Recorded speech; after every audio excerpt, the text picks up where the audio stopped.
Hey, who'd you talk to? What's going on? It's Mike Lepre, King Michael, here with Legit Paranormal, brought to you by LegitFantasySports.com. Joining me, thankfully, is the guy that we put an APB on today during football, fantasy football. We asked you all to put up signs if you've seen this person, but we found them. And here he is, the genius Kev. Kev, how are you? Hey, doing a little better today, King. I've been dealing with self-induced food poisoning over the past 2 weeks. It's been absolutely awful. Do not mess with mold. That's all I can say. Don't eat mold. But I lost like 12 to 15 pounds, so that's a plus. I think I'm looking pretty good. You look good. You look good. You want to say what you're down to, or you don't want to? You don't want to say it? No, we got to keep that a mystery. But there was no way I was going to miss the Sunday night show. It was kind of the only thing that kept me going. So I'm ready. Like, I'm about as elusive as Bigfoot in the last couple of weeks, I would say. Yeah, and let me tell you something. This is a big show. I had a lot of people talking to me about this one, just because of what's going on. I try to watch that show on Hulu, but with a puppy and kids, it's kind of tough to do. And then, I've had my own little health scares, but I'm not stopping. I pushed forward. The site, Kev, is wait to be monetized, so we're going to be good. All right, joining us, but it seems like he's swallowing the camera by the way it looks like from here. Buddy's there. What's up, bud? Good evening, gentlemen. I'm happy to be drinking this evening a beautiful Vermont beer called Heady Topper. Has zero mold in it yet again. I'm not going to get ill. I highly recommend it. It's 8%. It's made by the Alchemist Brewer. It's a fine brewery in Stowe, Vermont, and it's very delicious. It excites me almost as much as tonight's guest does. Does it taste like beer this time? It tastes like beer. Wow. Not like circus peanuts. It tastes like beer. Yeah, last week's beer tasted like circus peanuts. Yeah. You drink that. It's good nonetheless, but this is also delicious. Buddy, I'm going to bring to the show a guy that you booked, a guest, and I officially win the pronunciation of his last name. Benoit. Daniel Benoit. Dan, how are we tonight? Hey, thank you for having me, man. I'm doing great. This is pretty cool. I was telling my daughter earlier. I had to call my daughter before I came on here. I said, these guys are new. I said, I never been on this podcast. So, and as I'm listening, I said, man, are they all from Massachusetts? Because that's where I'm from. Also, Rhode Island. Rhode Island. Oh, okay. Yep. Oh, okay. All right. That's why I sound so Italian. You know what I mean? I can't help it. Can't help it. So what, Dan? We had a bet on your last name. Buddy was saying it was Benoit, which I knew.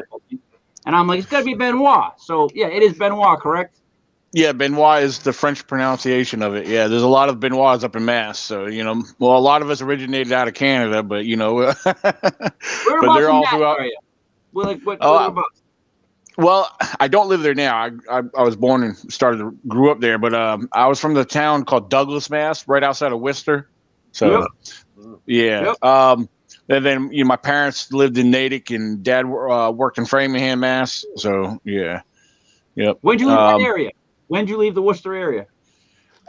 It was probably back around 91, late 91, just before 92. I'm actually down here in Virginia. Dad actually transferred with his job, so to finish up his time with General Motors, so we could retire. So, nice. He retired at a young age 49, and he'll be 71 this year. So, yeah, he loves his he's loving his retirement.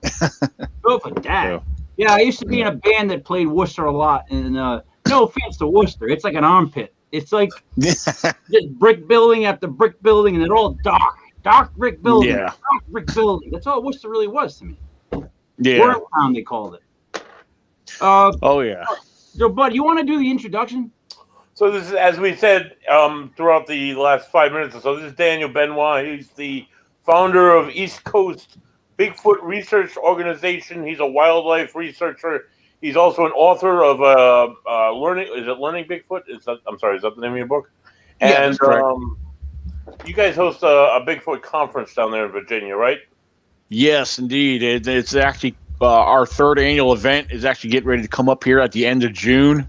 Well, last year would have been our third annual event but we had to postpone with everything that was going on with the pandemic. But yeah, it's everything's a go this year, and right now the expected turnouts are looking fairly decent for considering that everything's firing back up, and our state governor is actually allowing for a larger gathering, which is good. That's good for me to, regarding this event. So, but it's a 2-day event. Again, it's happening June 26th and June 27th, right here in Virginia, and it's, the address for anyone interested that wants to come on out and check it out. 691 Battlefield Road, Fort Defiance, Virginia, 24437. Like I said, it's a 2-day event. We're going to have a large variety of vendors. We got guest speakers coming from all over that will be doing presentations. I get interrupted again because I want to put this on a scroll. So 691 Battlefield Road. What city? Fort Defiance. Spell it. Virginia. Yeah, FORT. Yeah. And Defiance. DI. Yeah, excuse me. D. DEFIANCE. And the zip? Yeah. 24437. Yeah, sometimes I get tongue tied trying to say it. Don't worry about it. Close my eyes. June 20. Oh, God damn it. Kev, June what? Did you get the dates down? June what? 26th. June 26th and the 27th. Yeah. All right. So, I'm sorry, buddy. You can continue. Oh, no, go ahead. All right. So, first of all, Dan, if you need anybody to be like somebody to run the panel, the jerk to be the guy that talks, I'm there, man. I do that. I'm good at that stuff. So, it's funny you mentioned that. I would like to get a MC for the event to do the announcing, so the speakers and everything. That's what I do. So I'll be honest. I can't fund you though. I don't have the money though. I'll make a free road trip just to do this. As long as we can put legit paranormal somewhere. Kev, we'll drive up there. We'll do it. You'll come with me, Kev. We're in. We'll do it. I'm in. Yeah. You guys come up there. We got the venue has Wi-Fi, so that shouldn't be an issue. So, yeah. So I have access to the Wi-Fi because I know some of my speakers require Wi-Fi and stuff for for whatever reasons. But so yeah, you guys will definitely have Wi-Fi. I was told there was Wi-Fi there, so well, I can only use my phone as a hotspot, so I'll be good with that. My phone's like so big of a hotspot, so I can use it for that. And I would never charge somebody for something like that. I would just love to be part of it. And plus, I just like to talk, as you're going to find out. Right. Well, I'll tell you what, Mike. Send me some information directly. Because what I like to do with my last two MCs, I always like to put you on my website. I'll promote you, and if you guys are coming down and plan on doing it, I'll definitely throw that out there too. So, and maybe anybody that, if you guys, it's totally up to you guys. Because I'm sure there'll be people there that might have a story. Maybe if you guys want to do a podcast there off the side somewhere, maybe do a couple of short mini interviews with people. So I love Bigfoot. That's like my favorite. When it came to paranormal, my favorite topic was I can't wait to talk about Bigfoot because I've always, and this is dumb. I've always thought, like, if I ever saw a Bigfoot, I might try to fight it. So that way, if I die, my obituary says, Mike Lepre dies from Bigfoot. Like, that's the way I want it. I know that's not a good thing. That's the way it's supposed to go out. You know what I mean? Well, I'll tell you what, Bigfoot will be there. You'll probably be able to get a hug from him at least. So. It's actually been crazy with Bigfoot, huh? With that Hulu. I didn't get to see the second part of the documentary, but with all the stuff that's going on with Bigfoot and with even with the government talking about UFOs, like, it seems like everything's starting to come forward and people are like, oh my God, wow, and they want to know more. So like right now you're on the hotbed, like you're really on the hot seat as far as like what's going on, what people want to know. So I'm going to start with how did you get started? Was it like someone as a kid, teenager, you always were interested in, or how did it get going? Well, to be honest with you, it was nothing that happened as a kid, or no experience actually brought me into it. Although, all these years, I've heard of Bigfoot, like a lot of people did. And, just Bigfoot was nothing really we dwelt on. It was maybe an occasional story or something that got mentioned, or maybe something we've seen on TV. But it wasn't till one time in my life where I actually saw the 1967 Roger Patterson and Bob Gimlin footage of the very image that's right behind Mike. And a lot of people seen that footage multiple times, which seeing that was very fascinating. Of course, that came out before my time. I mean, I wasn't born until 1980. but I tell you what, when oldest again, we're the oldest. I'm sorry, Dan. It's just that every time we do one of these interviews, I'm the oldest guy other than Kev.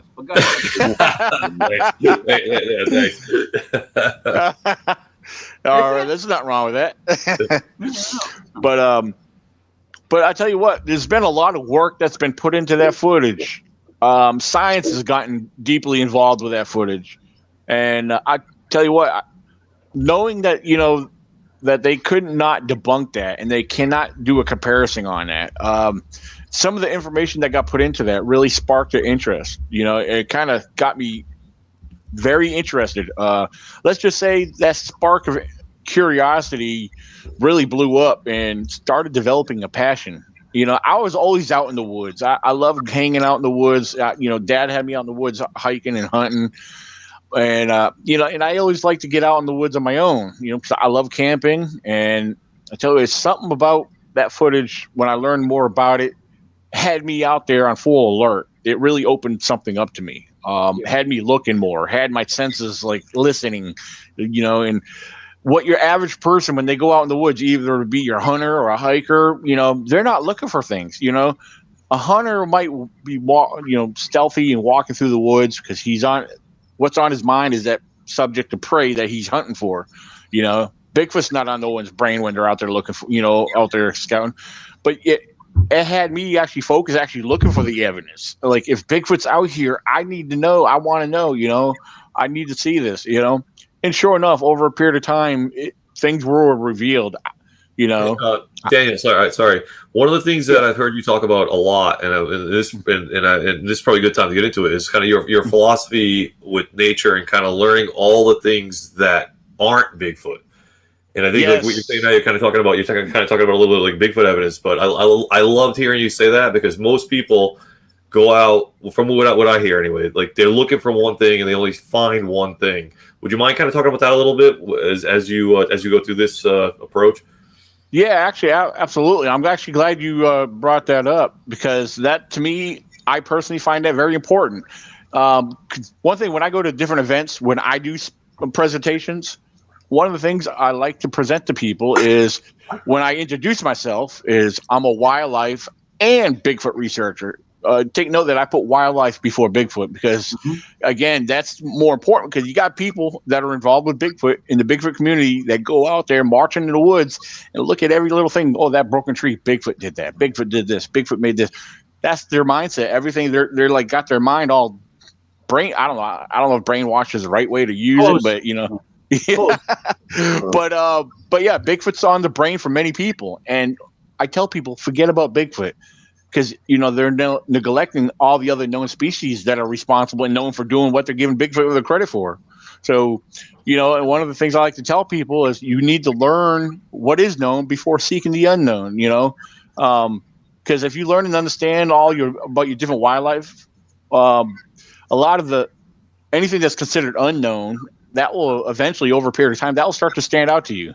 I could go out in the woods, and I'll be honest with you, I'm very well acquainted with wildlife. One of the things I study a lot and focus on is bears, because bears are very highly misidentified, especially for their habits, their diets, and their tracks.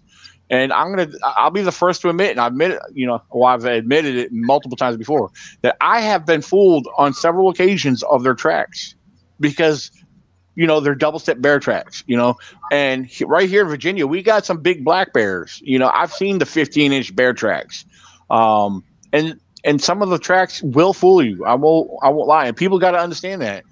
It's me. I like to believe I'm pretty objective on the most part. Although I am a knower, as well as a believer. and that's what I try to get other people's attention. You need to be objective of your own stuff, because it's easy to fall prey. For example, I love this. I share this a lot too. Les Stroud shared this in one of his episodes, is don't fall prey to deception. And for those who don't understand that, is basically don't be gullible to what you find and think it's what it is. It's not what you always think it is. It's not always what it appears to be, basically. My dad used to say, Dan, if you go looking for something, you'll find it. Whether it's that or not, if you believe it or not, you're going to find it. And then the other thing that was great was he'd always tell me, try to prove yourself wrong instead of trying to prove yourself right. Because then you'll figure it out if you're really right. So yeah, you're making a lot of sense with that. A lot of things that you're saying. I'm a ghost guy. I'm founder of Ocean State Paranormal here in Rhode Island, and I'm investigate. We call ourselves paranormal, but I'm strictly a ghost guy. I don't do the demons or any of that silly shit. And and just like you got to try and it's the same thing with Bigfoot as it is with like the paranormal or ghosts. That you try to eliminate the things like. People think ghosts, immediately they think ghosts, but how do you know it's not your pipes? How do you know it's not your house is not sitting straight? How do you know it's the truck's going by and your walls are shaking a little bit? How do you know it's not this? How do you know it's not? So you got to explore every avenue. There are a lot of avenues. A lot of people will believe it's not. They'll tell you it's a ghost. They'll be like, it's definitely a ghost. I'm like, no, it's not a ghost. It's happening because A, B, and C, and they just want to believe going into it. Even investigators, I have people calm themselves, relax, 15 minutes of quiet time, just go sit somewhere and just listen for the natural sounds, and it seems like you're kind of saying the same thing. So Dan. Oh yeah. Are there more than one type of Bigfoot? I want to get into that part. Because, all right, so Bigfoot's a big thing for me as a kid. Mm-hmm. The Yeti, different types, the different colors, the different styles. There's there was that chimpanzee that actually could walk, and then what do they call it? It used to sleep on the ground as opposed to in the tree. And it used to put lions down. They found that it was dude, 6 feet tall almost. So those might have made it through. You're actually for what? Yeah, the cat hunter, the cat killer is his nickname. Yep. The one you're referring to is the what is it? The bonobo? Bonobo. It's got a name like that. Yeah. Yeah, the bonobo. It's about up. They weigh up to 300 or 400 pounds, and they will tear a wild mountain cat with his bare hands. Crazy. There's. As far as the different types, I honestly do believe so, based off of different eyewitness descriptions. So that, ones I've gathered and other stories I've read, people describing these different features. Now, there are people that believe there are so many certain types. I've heard anywhere from 3 up to maybe 7.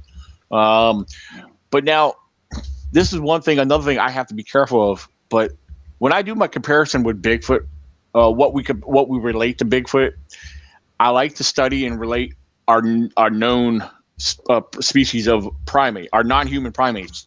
For example, chimpanzees, the bonobos, gorillas, and so forth, and the orangutan especially. Now, a lot of these different species, a lot of their familiar traits and their characteristics and behaviors, if you take the time to observe those basics, and along with their features, their physical features as well, and do a crossover comparison to what people see in the descriptions and the things that we experience, or to the things we find. Okay, there is a match here. There really is. There's a lot to compare. Now, when I present that and share that, some people like to throw, well, you're saying that Bigfoot's equal to this. Well, I'm not calling them. I'm not saying he is one of these. However, I do believe they are some form of primate, just unclassified to, humans. Because, although there's people say, oh, we got Bigfoot DNA, this hasn't been established. We don't know that. A lot of people believe that. There's been studies and projects that have been failed, and people got ripped off over donating to some of these projects. But, you got your believe it or not, you got a cult following within the Bigfoot community, and people don't want to admit to it, but there is. people are Definitely. duped by half of the crap that has gone on, over the years. But yeah, I do believe they are clearly different types. I mean, look at Florida. Florida has what they describe as a skunk ape, and the other southern surrounding states down there, it describes it more shaggy, more long hair. There's other states in the different areas that have described that as well. Then as far as size and proportions, here on the East Coast, I like to believe, based off of, what I might have experienced, along with some of the other reports I've gathered, your average type, they're, anywhere from 6 to 8 feet on average. West Coast, you're going to get probably about maybe 7 up to, some people claim 10 feet, 10 feet is pretty big. I can't say, I've never seen a big 10 feet. 10 feet, people don't realize how tall 10 feet is. But, rim. I know it. It's the rim. Yeah. It's the basketball rim. Yeah. 10 feet. Yeah. And 4 or 5 feet wide, so I mean, I'm not going to dismiss them, those claims, because I've never seen that. So I can't call them liars or nothing. Yeah, again, I believe based on their region, their diet, I know there's a Bigfoot group up in Mass. I don't follow them as much as I used to. I've met a couple of those guys a few years back over in Ohio, and those guys do some serious stuff up there. Some of them do it right there around Douglas, around Wallam Lake Terrace area. Yeah, the state. Yep. Yeah, because we used to live at the lake. So there's a lot of forest around there. Still, like half that lake is completely undeveloped, and for miles, there's just miles of trails through the woods. So that's awesome. I haven't been up there in a while. It's been a while since I visited, but yeah, we used to live at the terrace there, and Dad used to hunt around there, so once a summer at least. So it's a gorgeous lake. I used to work right at Zamorano Hospital, so it's a gorgeous, gorgeous lake. Nice. I got a question for you. It's like as man expands, we build out into the further and further into the rural areas and get more and more into the woods, and you see more and more as we move further out. You see more and more, like in Rhode Island, we have the black bear has entered Rhode Island, has been seen in Rhode Island.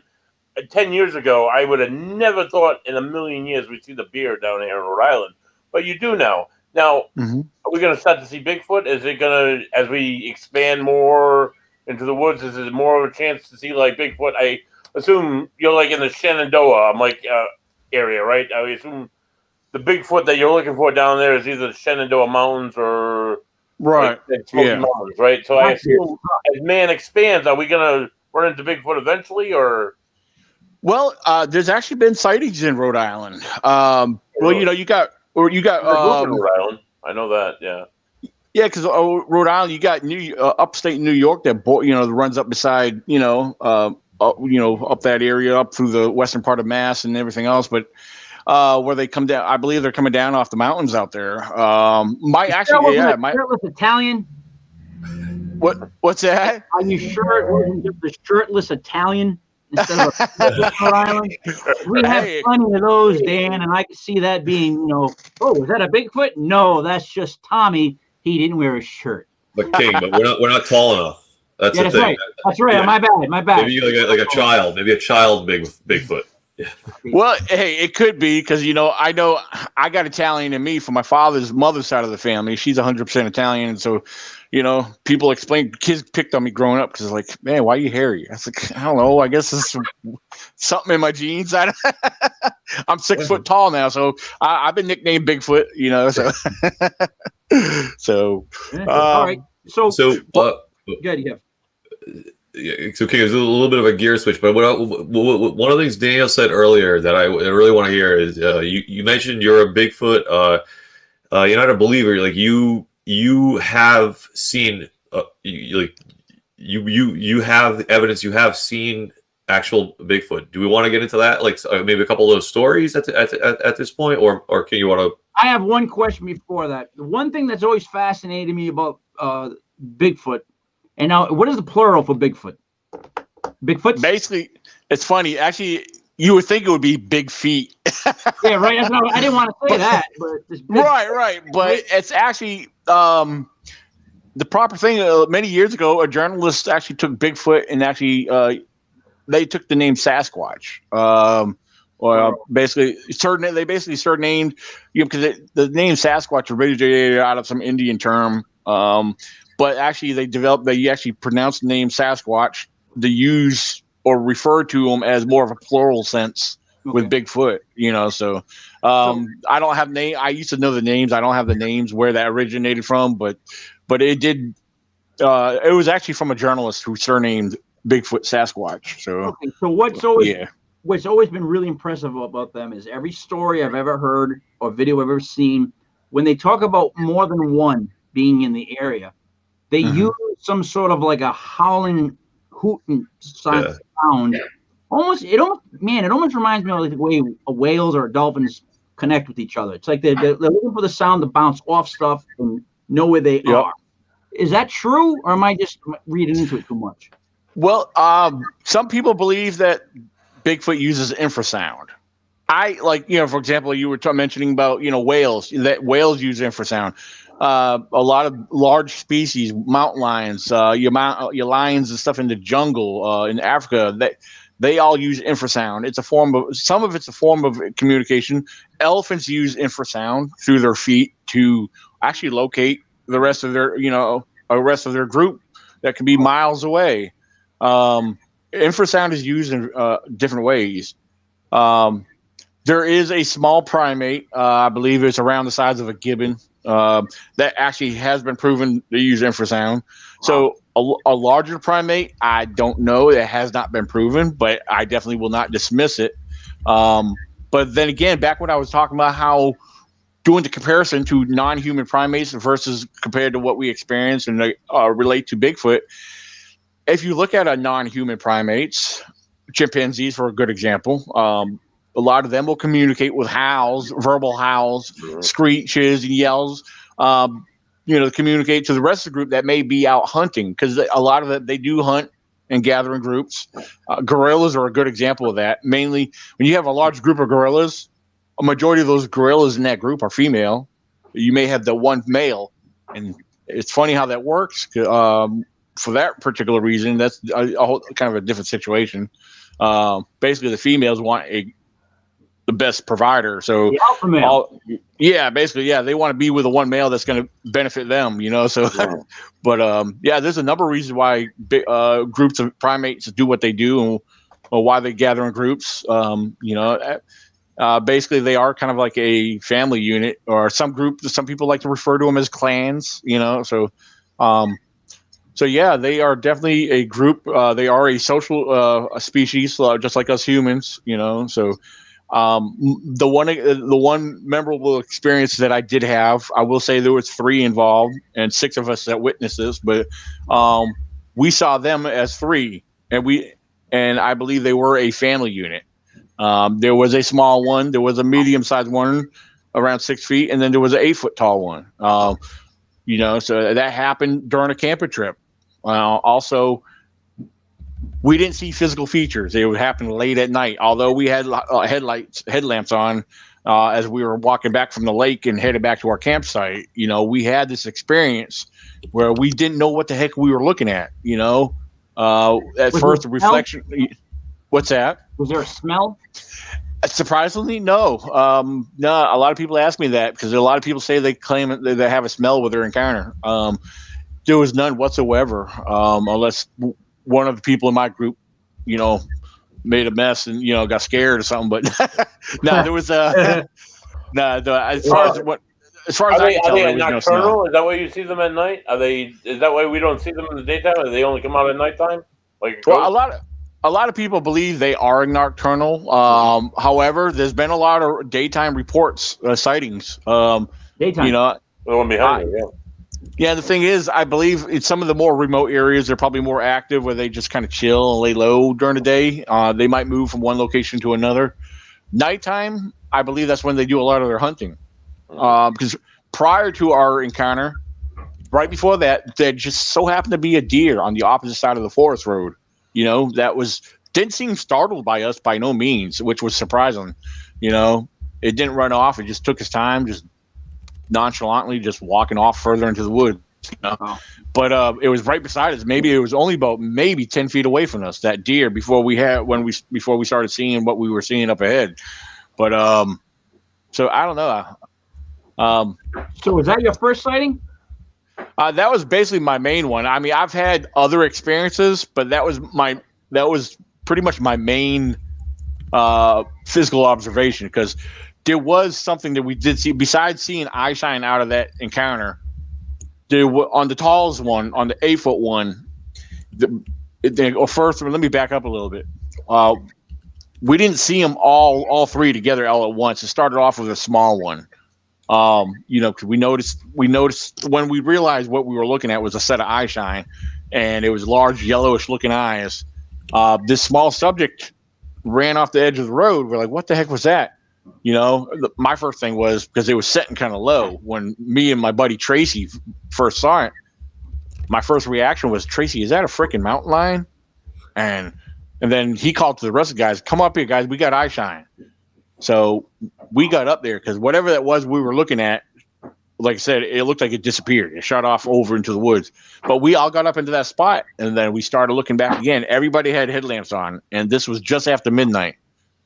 And then we're staring over into the woods, and we noticed whatever was up by the edge of the road is now about between 20 and 30 feet or so inside the tree line, and it's completely dark.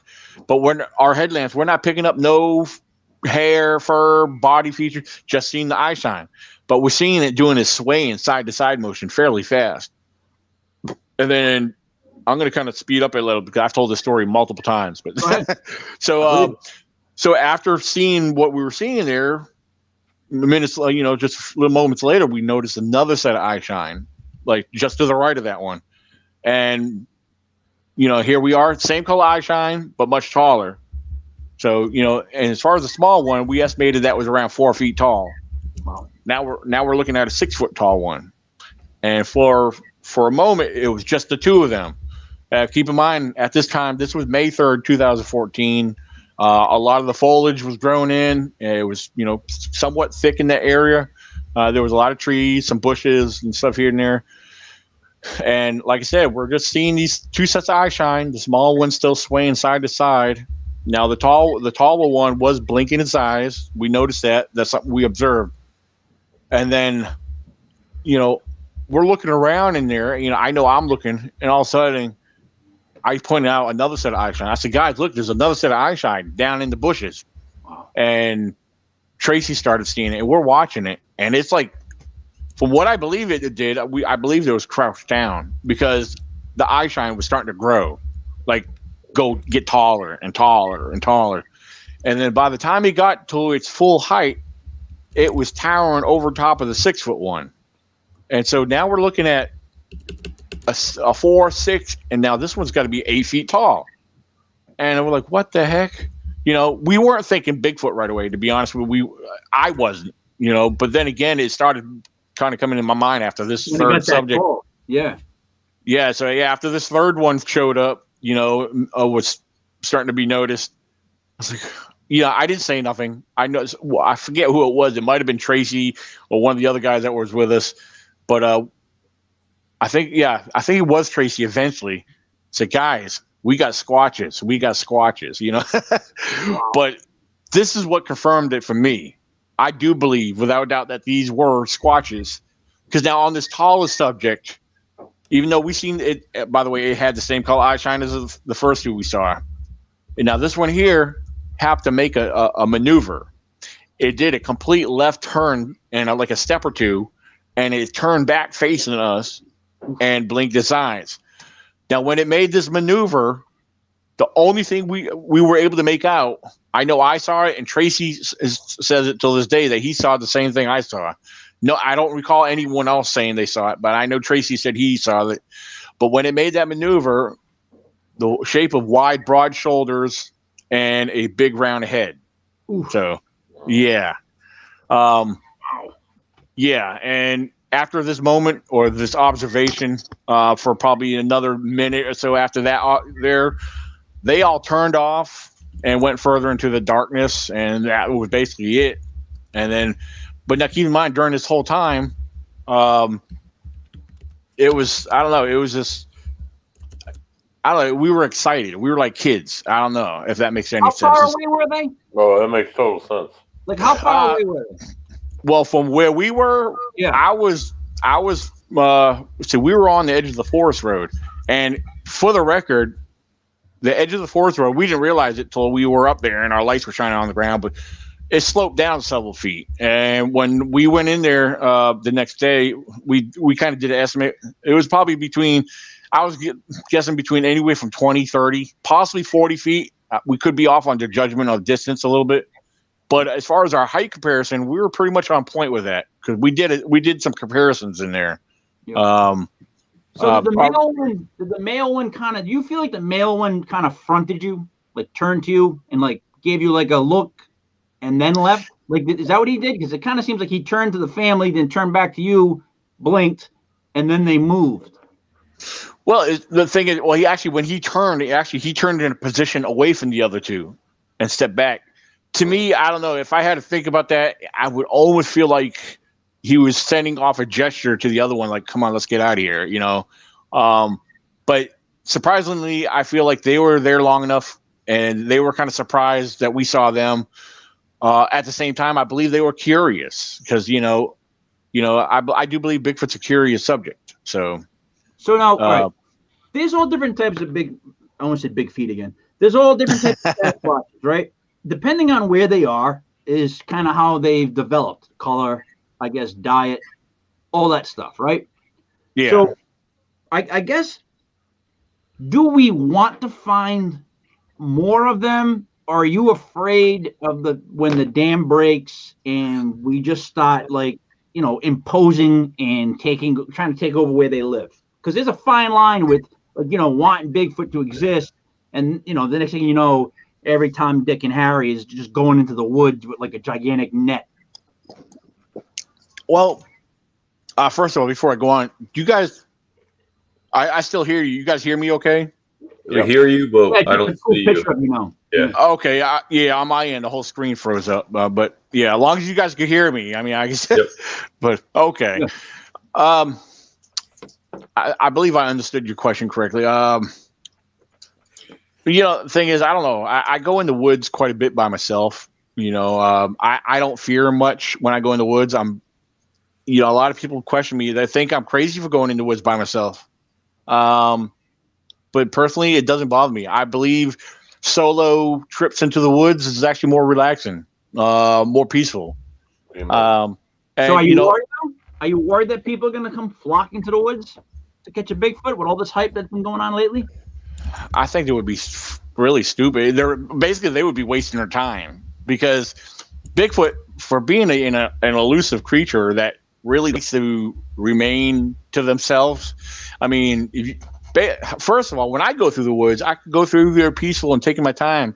I do believe they already know you're there. If they're in the area with any kind of view, I mean, they're aware of you already. So you got a group of people marching and raising heck through the woods with the intent to, capture one. I mean, they're going to be out of the area and they're going to remain low. I just feel like when I'm by myself, if I get to experience something, to me, that's kind of like a blessing, like, hey, we'll let you know we're here. Knock, I get that sometimes, I've gotten responses and stuff. It's not often, but I have gotten them, so most of my observations in the nature is I do come across some tracks and other findings, interesting structures that I could almost say that they weren't natural. Something took hands to build some of these, but as far as other groups, I'll tell you one group. Oh, I'm sorry. Go ahead. Sorry, could you talk about the structures a little bit? Because I've already mentioned that a couple of times.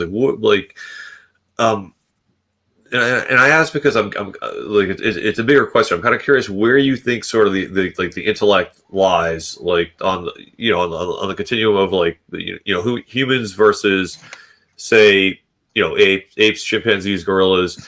And if you're seeing structures, what are you seeing? And do you have a view on where their intellect lies? Well, as far as are you talking about the purpose behind some of these structures, pretty much? Or even what they're capable of. Yeah, sorry. Compared to other things, where do they land on the, like, if you're going to draw like a list of dumbest to smartest and whoever's at the top, what primate or us, where do they land? Like, where are they on the scale? I'm not sure how to really. Smarter than a chimpanzee, smarter than a human? Well, if I had to say so, I feel like they could be smarter than us. For one, they would have to be smarter than us. If they're aware of us, for one thing, as you know, and then we're entering into their territory when we go out in the woods, regardless if we're going out for a hike or if we're going hunting, we're entering into their territory. So, I mean, they would have to be smarter than us, because if they made themselves completely known, like pop out behind a tree, look, I'm here. You know, either that the people, they're going to be scared of them. They're not going to want to go back in there, or they're going to come back with a clan and like, hey, like kind of like they did on Shrek, you know, the townsmen with their pitchforks and, you know, whatever. It's kind of that, the way I look at it, it's kind of like that scenario, you know, or that's the way I'm picturing it or thinking of it. I think, you know, they wouldn't do anything to jeopardize their own lifestyle. I mean, that's the way I feel. I feel like they would continue to keep themselves, you know, elusive and hidden. And I believe that they feel like they know who to show themselves to. Like for example, I don't know, maybe it's a matter of time, but I would love to have a good, clear daytime sighting. I would love to observe them there during the daytime. If they would ever allow that, you know, like, hey, this guy comes in here all the time. He doesn't mean us no harm, you know. Maybe somewhere down the road, they'll be like, all right, hey, we'll pop out of here. We'll say hi to him, and then, you know, maybe they'll start doing something little by little. And it's kind of like a new kid in school, you know, so he gets to feel out the rest of the group of the classroom. Yeah, he don't know who to start hanging out with till he gets used to everybody, you know. So I kind of feel like Bigfoot's like that in a way, if that makes any sense. It does. It is. I'm looking at the clock, the time, and it's like I have so many questions that I'm trying to rapid fire them to you. So I'm sorry if it sounds like that, but I'm so interested. There's a couple things. No. One, tree knocking. That's something you mentioned that I've read about, that they do a lot to communicate. Two, right. It's funny that you use Shrek instead of Frankenstein to describe people coming with torches to get rid of somebody. It goes to show you where we are nowadays. Right? You're like Shrek. I'm thinking that's Frankenstein. And then third, how do they make it so long? How have they survived so long in so many different areas? I think that goes back to their intelligence. You know, their natural instinct. I mean, yeah, there's a lot of other wildlife species I could probably use for comparison on, you know, look, we have other species that's been out there for years that survived, and we don't get to see much of them either. And I could throw out one particular species and use them in several different directions here on examples. For example, I'll use a mountain lion. We have them here in Virginia, although there's people that deny it, but there's a lot of eyewitnesses. I've seen one time. So I know they are here.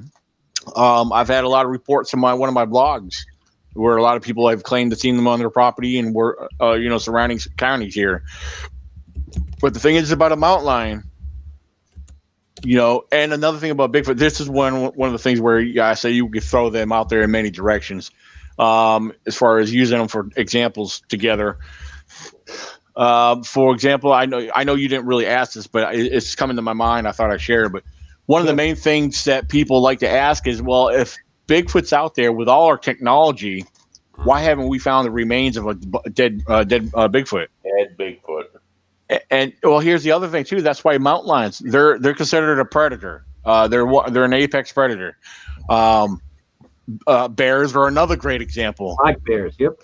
But yeah, so when people ask me this one, I said, well, before I answer your question, I said, why haven't we found remains of a mountain lion or a bear that's died of natural causes? And then I'll wait for their response. I said, when you come up with an answer, then I'll provide an answer on my half, you know, right. When it comes to Bigfoot. It's the same thing. I mean, yes, there's been remains found of bear. I got a black bear skull that I found out in the woods. Was it from, that could have been from a kill from a coyotes kill bears. I found bear scat and coyotes. I found bear hair and coyote scat multiple times. Wow. So yeah, I know coyotes, a group of coyotes will take down a small bear. But I mean, there's a lot of different things we could look at, and there's a lot of things we could compare and point fingers at. Quite honestly, man, something that I always say that people make fun of me about, but I stick to it anyways, is we live in the suburbs, so there's a lot of birds that are outside. I say this all the time. On any given day, I can see maybe 50 birds, maybe 100 birds, right? How many dead birds do I actually see? Right. None. I maybe I'll find one dead bird, but I see hundreds of birds flying. So it's like, where are all the dead birds going? They got to be going somewhere. There's something. So that I know that's dumb. It's a dumb comparison, but it's somewhat similar. It's like vortex. You see that they exist. That doesn't mean you're going to find them dead. They're two different things. You know what I mean? Right. Yeah. Yeah. It's just it all depends. If there's a natural cycle here, and now this. Now there's a comparison. There's another illustration I could probably use, but I'm not going to get into it because I don't have my proper train of thought to throw it all out there. But I'm reminded of. I'll make mention of it without explaining it because I don't have all my. Like I said, I'm not all there to explain it properly. But here's another. I like to throw this out there: the circle of life.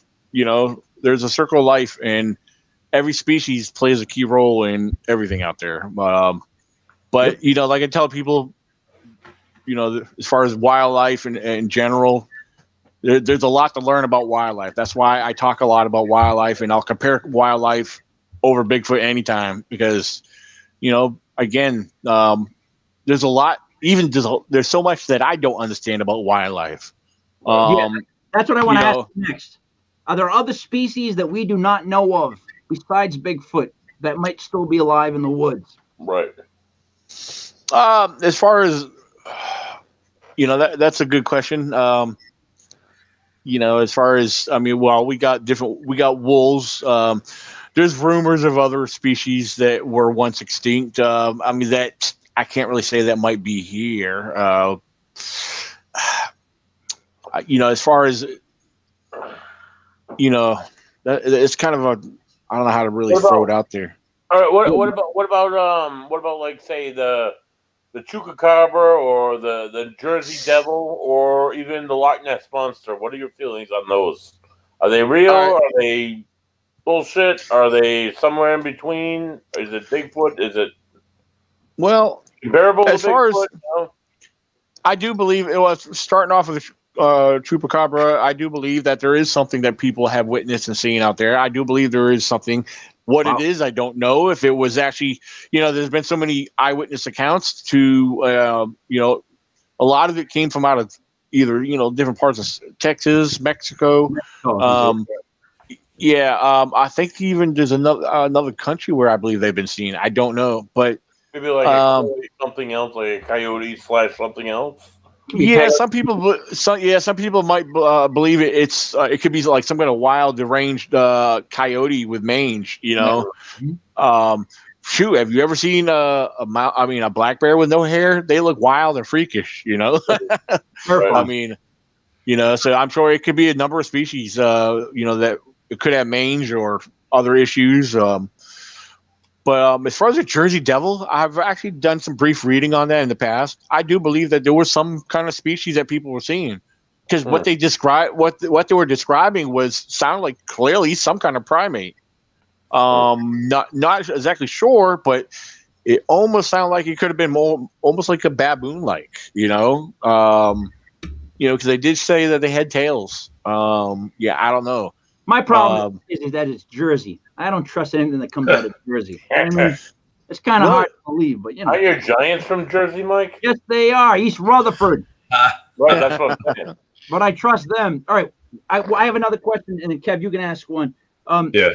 Dan, should we be scared of Bigfoot if we see it in the wild? Because there's that show that's on right now talks about how 3 Mexican weed growers got mangled and mauled by a Bigfoot. So is that like something that you would worry about, or is it you do your own business and they'll do theirs?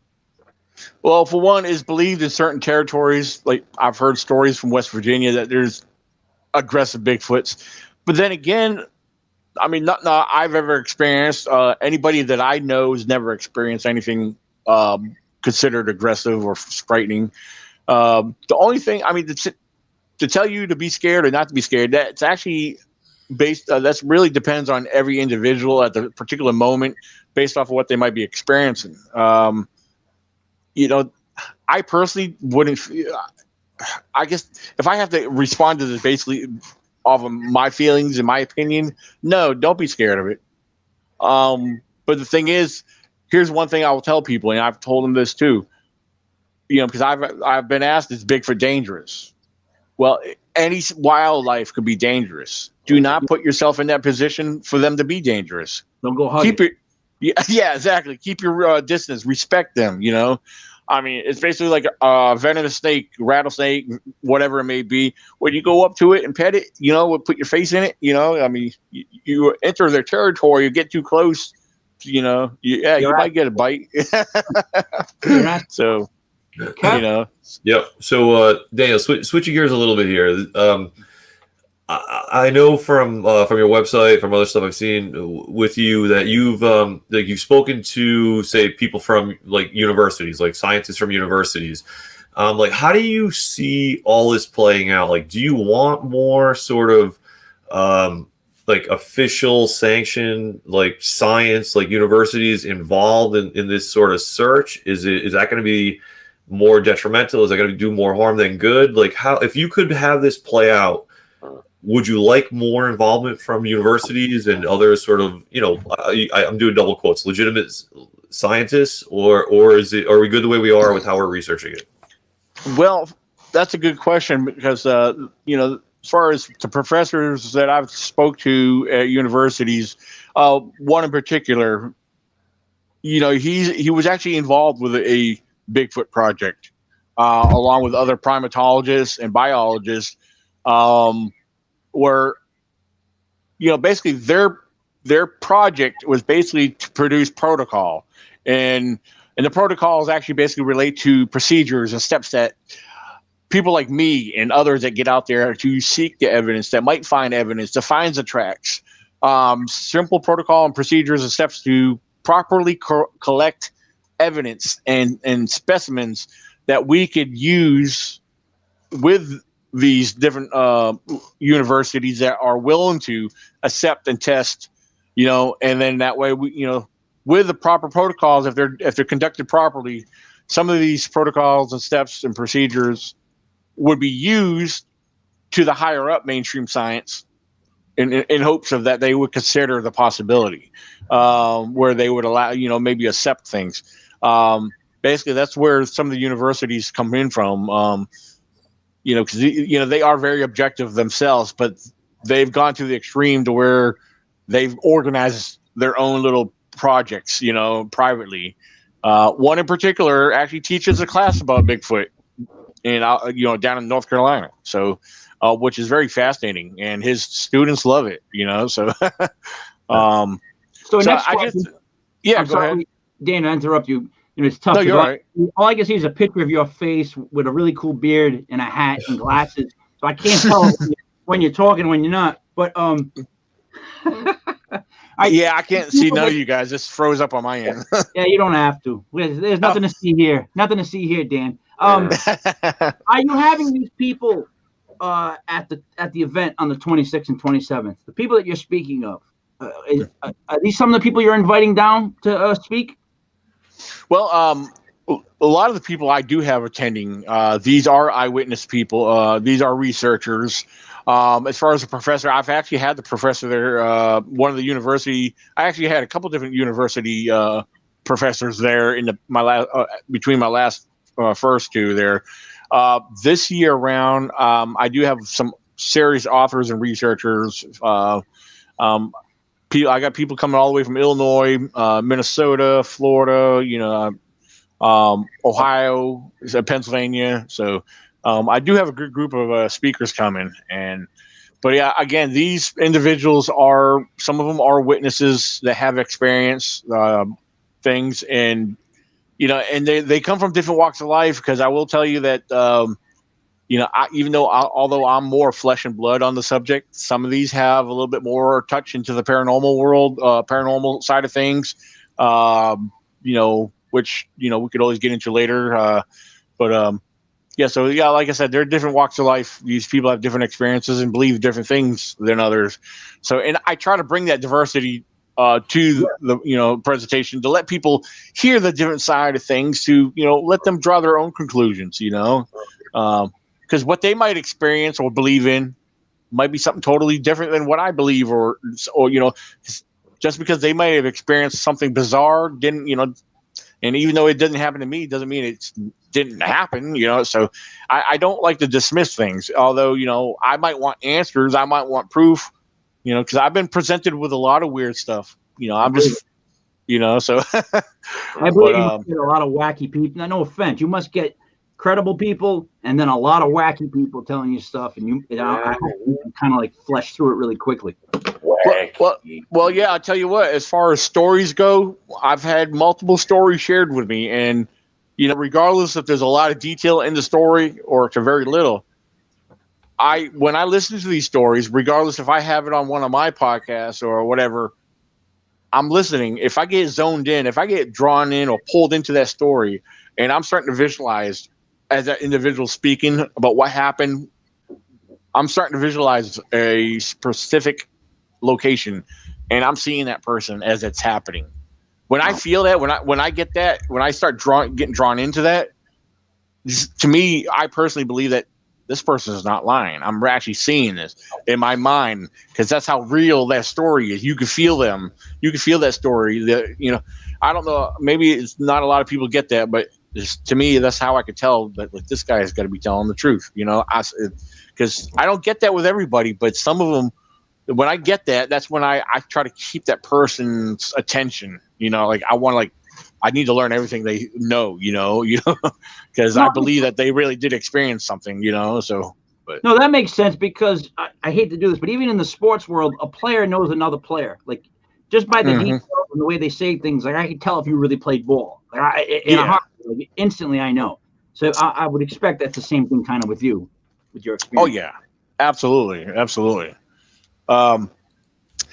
So yeah, everybody's different. Like I said, even the ones you don't feel drawn into, where you can't visualize their story, you can't. You're like, oh, this guy's a BSer. You got to give it a benefit of a doubt. Just like, especially, I guess some of those you have to ask more questions, try to dig out more detail. Some people don't have all the detail, which I can understand if they're, like. One of the guys right here in Virginia, he was a Bigfoot eyewitness. He was camping with two other buddies. He was camping in the tent by himself. I think the other guys were in the camper on in the back of the truck. But he got woke up. He thought somebody was hanging around his tent. But by the time he unzippered his opened up his tent and looked out, he saw this big, giant, 8 foot tall, big, wide, broad, hairy subject walking away. That was the only detail he really had to share, besides what he was starting to hear that woke him up to make them go out and look, But sometimes you get limited details like that, which it's like, man, I wish there was more to that story. You know what I mean? Like, but you can't help it. That's the way the cookie crumbles, No, I hear you. So, Kev, yeah. Kev, we got 2 minutes left, Kev. See how fast I knew this was going to fly by too fast, because I love stories. I want to hear so much about it. Kev, give me another question before we get close to it. The only thing I wanted to ask about was your upcoming documentary. Like, what's that about, and what should we look for there? Where can we see it?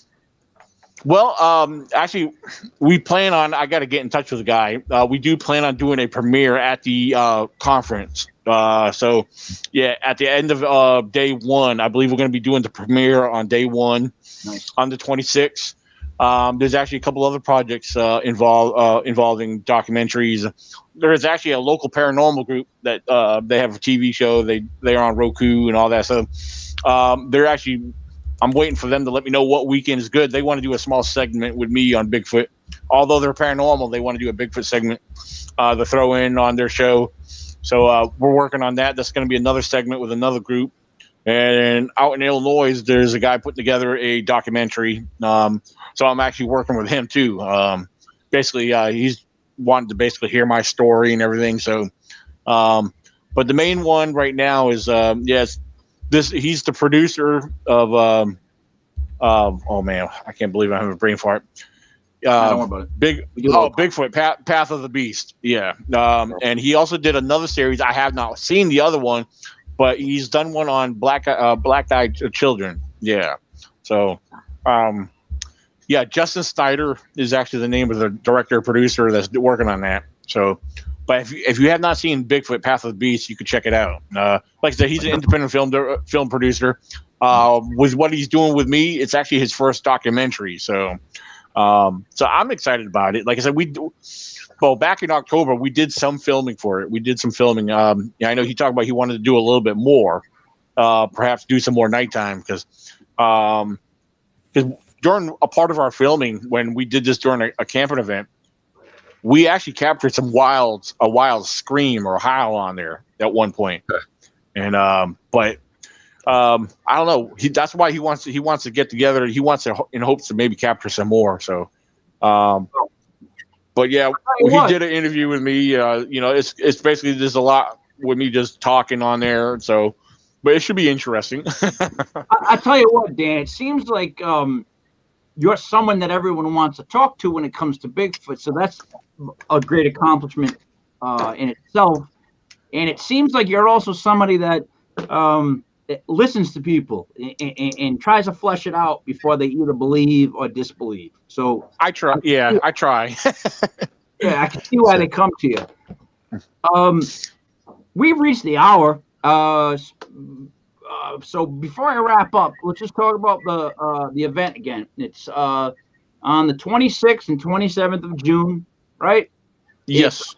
691 Battlefield Road, Fort Defiance, and the zip is 24437. That is June 26th and 27th. Now, it'll be your event, but you'll have multiple people there to give their events of Bigfoot and Sasquatch, do all their films or whatnot, or show their stuff.